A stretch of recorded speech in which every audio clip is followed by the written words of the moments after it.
Alright guys, so yesterday we looked at what happens when you do square roots of regular numbers and square roots of negative numbers, right? So let's just review real quick.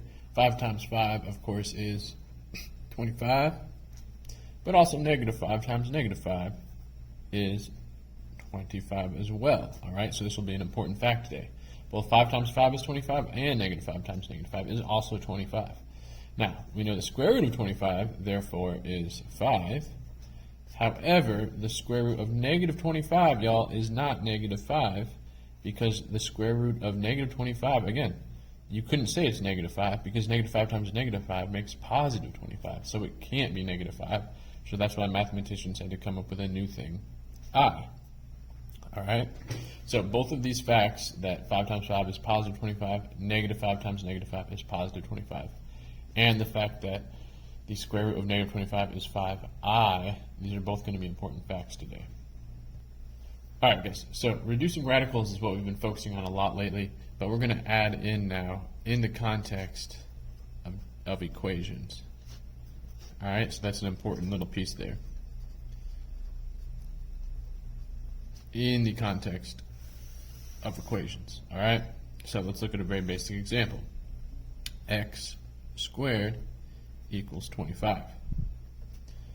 Now, as usual, guys, we have to isolate x. What's hanging out with x? That square, right? I'm going to show you two ways to think about it real quick. One way is to think of it as the square root of both sides to get rid of the square. Therefore, x equals, well, y'all know the square root of 25 is 5, right? Now, here's the key difference. Y'all, this is key. There are actually two solutions here.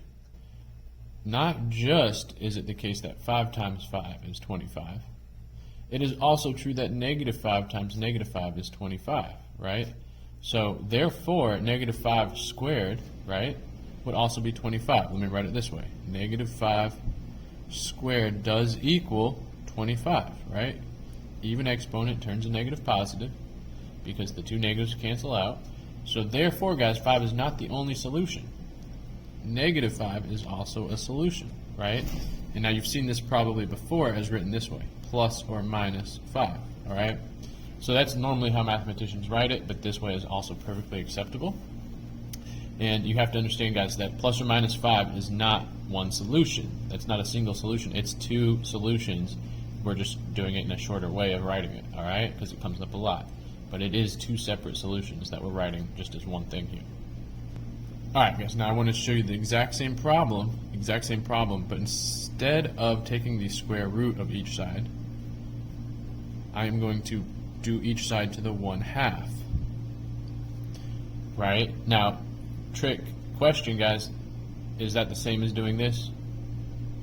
Yes, it is, right? 1/2 is the exact same thing as square rooting, right? What you do to one side, do to the other. Well, here I did 1/2 power, or 1/2 exponent to each side. It's the exact same thing. It's just a different way of writing it, all right? 2 1/2 cancel out, so I'm just left with x. It's the same rules, guys, as up here. I take the square root of 25, and I get 5. Whenever you take an even root, you need that plus or minus, all right? So let's write that rule down. When solving, all right, so this is important, when solving. So not just when reducing radicals, but when solving for x. All right, even roots need plus or minus. All right, even roots need plus or minus. Now, almost the exact same thing, guys, almost the exact same thing. I'm going to write x squared equals negative 25, right? Now, once again, guys, how do I get rid of that square? I square root it, right? Square and square root are opposites. What you do to one side, you do to the other, right, including that negative. So x is now set free, right? The square undoes the square root. X is now by itself. These two cancel each other out, all right? Now, here's the trick, y'all. How do I reduce square root of negative 25? Y'all remember, y'all, that the negative just becomes an I, right? The negative just becomes an I. Square root of 25 is still 5, right? And then one more thing. When solving, even roots need plus or minus. Did I take an even root? Yeah, I took that square root, right? Square root of both sides. So I need that plus or minus, all right? Let me show you one more thing real quick. If I do 5i times 5i, what do I get? 5 times 5 is 25. I times I is I squared, right? Now remember, guys, there was two definitions for I that we learned yesterday. One is that I equals the square root of -1, but two is that I squared, the square root, when you square both sides here, right? When you square this side and this side, the square and the square root cancel, and you're just left with -1.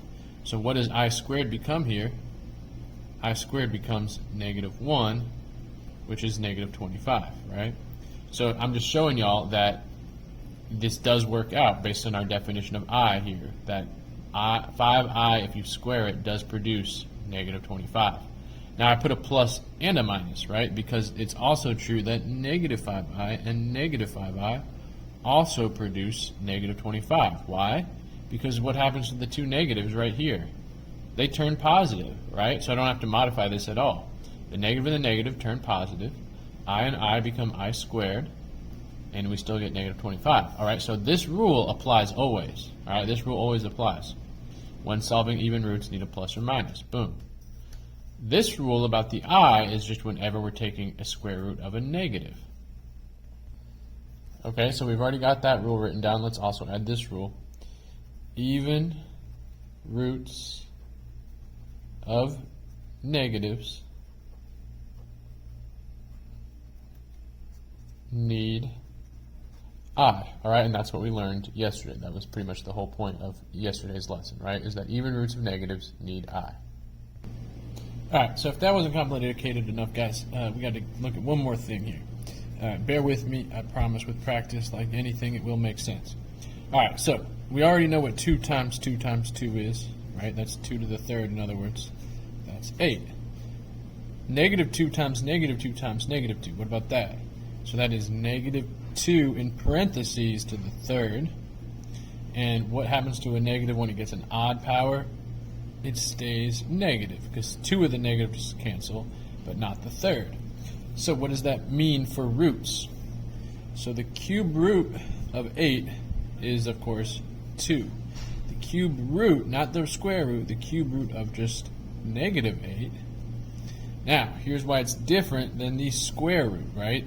A square root of a negative becomes an I, but not a cube root, guys. A cube root of a negative is actually just a negative, because look, -2 times -2 times -2 is -8. So that, in fact, actually stays negative. There's no I needed, all right? So unlike a square root where you just can't have it multiply to make a negative, with an odd number, you can create a negative. So a cube root of a negative number stays negative, or any odd root, right? Cube root, 5th root, 7th root, so long as that root is odd, it stays negative.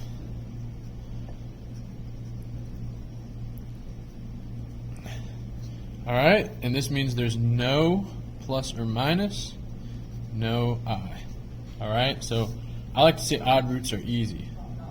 Odd roots are easy. Okay, let's look at another one. So let's say x to the third equals -27. So how do I get rid of a third power? I use the opposite, a third root. What you do to one side, you got to do to the other, right? Golden rule of solving equations. The cube and the cube root cancel, x is by itself. Now remember, guys, -3 times -3 times -3 is, 3 negatives make it -27. So therefore, the cube root of -27 is -3. No plus or minus, no I. Odd roots are easy. All right? Let me show you another example. X to the third equals, let's say, 64. -64. Now again, I can take the cube root of both sides, right? I can also show that with a 1/3. Remember, that means the exact same thing as cube rooting. So 1/3, 1/3. it is important here when I put the 1/3, I should add parentheses to show that it's going to everything, the negative and the number.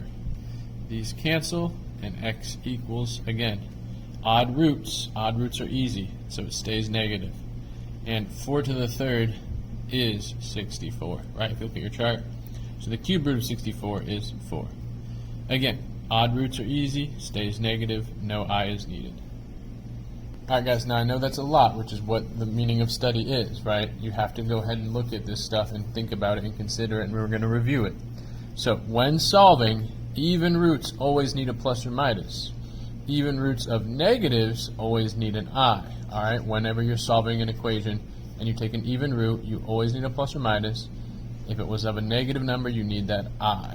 Alright, so you always need that plus or minus. If it's negative, you need I. Odd roots are easy. Odd roots are easy. Alright, no plus or minus, no I. If it's an odd root of a negative, it just stays negative. Alright?